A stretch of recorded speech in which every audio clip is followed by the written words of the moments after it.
Wait scroll చేయొద్దు. ఈరోజు ప్రార్థన చేసుకున్నారా? చాలామంది వారి జీవితాల్లో వారికున్న పనులను బట్టి, వారు హడావిడి జీవితాన్ని బట్టి ప్రార్థన చేసుకోవడం కూడా మర్చిపోతున్నారు ఈ రోజుల్లో. ఈరోజు మీకోసం ఒక చిన్న ప్రార్థన చేయాలని ఆశపడుతున్నాను. ఈ చిన్ని ప్రార్థనలో ఏకీభవించండి. మహోన్నతుడా, గొప్ప దేవ, ఆశ్చర్యకరుడా, నీ ఘనమైన నామమునకు వందనాలు.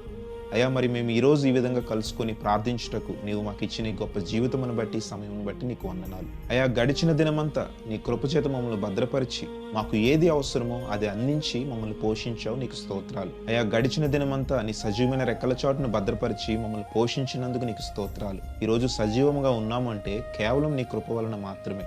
పరిశుద్ధుడా, మరి ఈ చిన్ని ప్రార్థనలో ఏకీభవించిన ప్రతి ఒక్కరిని మీరు దర్శించండి. అయ్యా, వారి హృదయాలను దర్శించండి.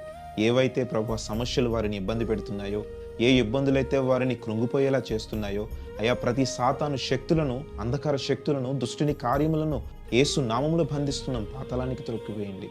అయా, వాటి నుండి నాయనా మరి నీ బిడ్డలకు విడుదల దయచేయమని అయా మరి నీ సన్నిధిలో ప్రాధేయపడుతున్నాం.